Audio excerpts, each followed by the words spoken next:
Okay, good day to all science students. In this video lesson, we are going to tackle now the Science 10, Term 1, Week 5, Day 4. The title is Chemical Reactions in the Natural and Built Environments. Objectives: explain how combustion, acid-metal reactions, acid-carbonate reactions, photosynthesis, and affect living things in the natural and built environments. Develop and present a group-based community solution poster showing a chemical reaction, its effects and responsible actions, and promote environmental responsibility and chemical safety through practical actions applicable at home, school, and in the community. Ito po yung activity. Helps learners recognize that chemical reactions may be beneficial, harmful, or both depending on how they occur and how people manage them. Okay, listen as each community situation is read. Move to the sign that best describes its impact. After choosing, explain how the chemical reaction affects people or the environment. Remember that some reactions may have both benefits and negative consequences. Ito po yung situation cards and suggested responses. Yun. Yung green plants along the school fence use sunlight to make food and release oxygen. Ayan, pwedeng mostly helpful. Residents burn mixed garbage beside houses every afternoon. Okay, a family uses LPG for cooking in a properly ventilated kitchen. Old metal railings near a polluted roadside begin corroding quickly. Ayan, trees in the community are protected and replanted. Acidic rainwater slowly damages a marble monument. Ayan. This is the scenario, saving the Riverside Barangay Park. Ayan, meron tayong 5 picture dyan, no? 5 cases. Yung smoke from charcoal cooking, rusting of metal benches, weathering of limestone marker, removal of trees. Park becomes hotter and has less shades. Ayun, Barangay Masigla has a riverside park visited by students and families. During a community inspection, the following problems and observations were recorded. Number 1, food vendors use charcoal for cooking, and thick smoke sometimes spreads toward the playground. Metal benches near the road have begun to show signs of rust and corrosion. A decorative limestone marker in the park has become rough and faded after years of exposure to rain. Several trees were removed to make space for parking areas. Residents noticed that the park has become hotter and has fewer shaded areas. The Youth Science Club was asked to explain how chemical reactions are connected to these issues and to propose actions that can protect the park. For guide questions, what chemical reaction occurs when charcoal burns? Papasok po dyan yung combustion. Occurs when charcoal burns in oxygen and releases heat and gases. What are 2 possible effects of excessive smoke from burning charcoal? Ayun, it may reduce air quality, affect human health, release carbon dioxide, or contribute to environmental pollution. What reaction may be involved in the damage to metal benches? Ayun, papasok po dyan yung rusting. Oxidation or rusting of metal may be involved. Acidic conditions may speed up corrosion. Why may the limestone marker slowly become rough or worn away? Acidic rainwater may react with calcium carbonate and limestone, gradually wearing it away. What important chemical reaction is reduced when trees are removed? Yan, photosynthesis. How are photosynthesis and respiration connected in the park ecosystem? Yan, kung titingnan natin, yung dalawang pong yan is reversible. Sa photosynthesis, ang product ay glucose and oxygen. Sa respiration, yun ang reactants.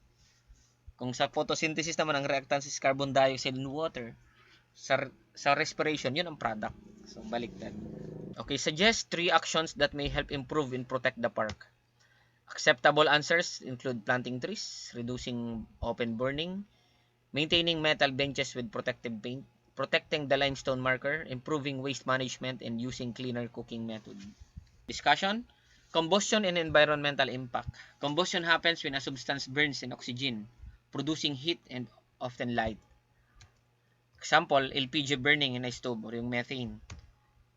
Gasoline burning in a vehicle engine. Charcoal burning during cooking. Fuel burning in factories. Yun yung mga example po ng combustion. Benefits: provides heat for cooking, Possible negative effects naman, produces smoke and pollutants. Yun, yung pollution. Yung sa gasoline naman, powers vehicles, kaya nakakadagdag naman siya ng carbon monoxide and dioxide to the atmosphere. And supports industries, may affect air quality and health, yun ang negative. Isang pang benefits, generates electricity. Fires may damage homes and habitats.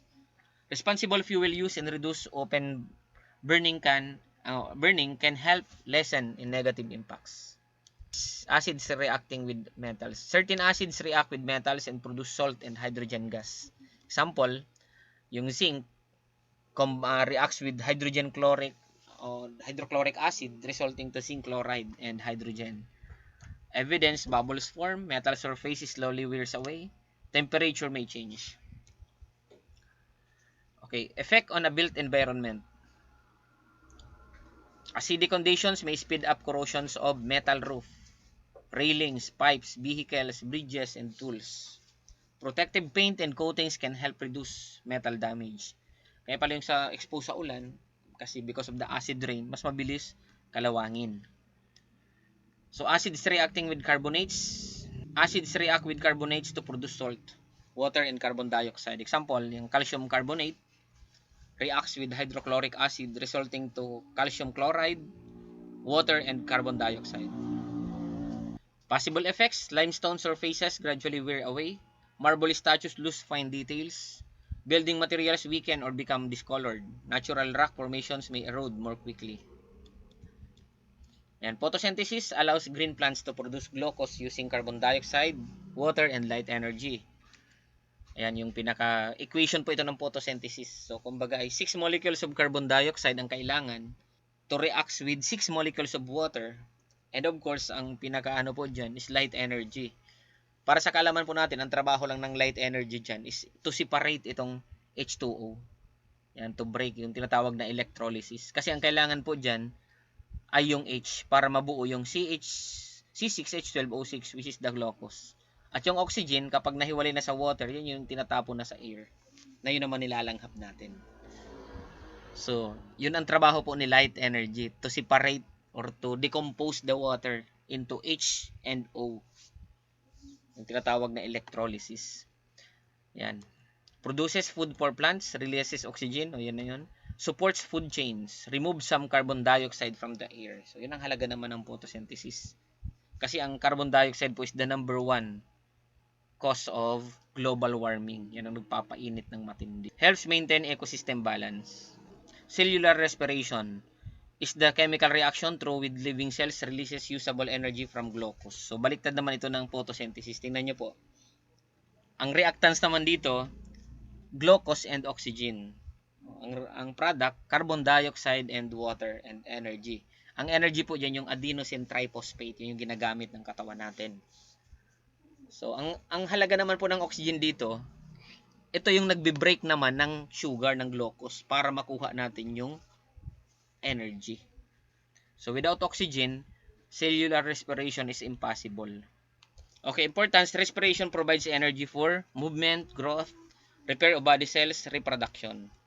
Daily life processes. Kaya pansin niyo po, pag kulang tayo ng oxygen, karaniwan hinihimatay kasi walang dahilan para walang gagamitin para ma-break itong glucose. At yung glucose ang energy. So kapag walang oxygen, walang energy kasi walang magbe-break ng C6H12O6. Photosynthesis and respiration as connected reactions. Ayan, kung tingnan natin. Sa photosynthesis, carbon dioxide and water ang reactants. Sa cellular respiration naman, ang reactants, glucose o yung C6H12 and oxygen. Sa photosynthesis, stores energy in glucose. Sa cellular respiration po, releases energy from glucose. So, sa photosynthesis, produces oxygen. Sa respiration, carbon dioxide and water. Sa photosynthesis, supports food production. Ito naman, supports energy release ang respiration. So, kumbaga reverse sila, magkabaliktad. These two reactions work together in ecosystem. Plants provide oxygen and food, while living organisms return carbon dioxide through respiration. So, yung tinatawag natin na carbon dioxide oxygen cycle. Ayun. Each group will create a community action board showing how a specific chemical reaction affects the natural or built environment, and what responsible action can be taken.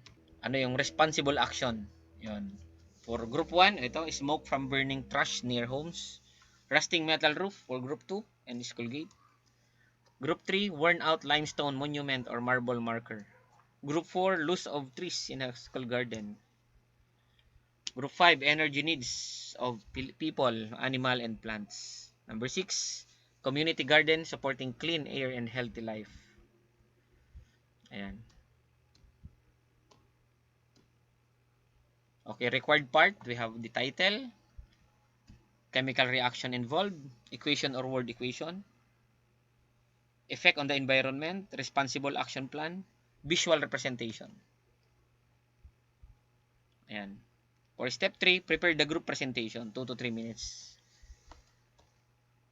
Ayan. The presentation should explain the problem in the assigned situation, the chemical reaction involved, how the reaction affects the environment or structures, the proposed solutions, and one responsibility students can personally practice.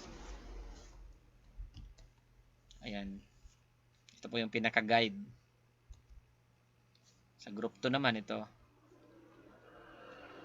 Group 3, 4,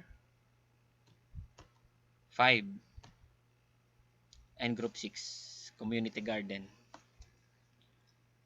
Ayan, rubric. Ito paano kayo mamarkahan.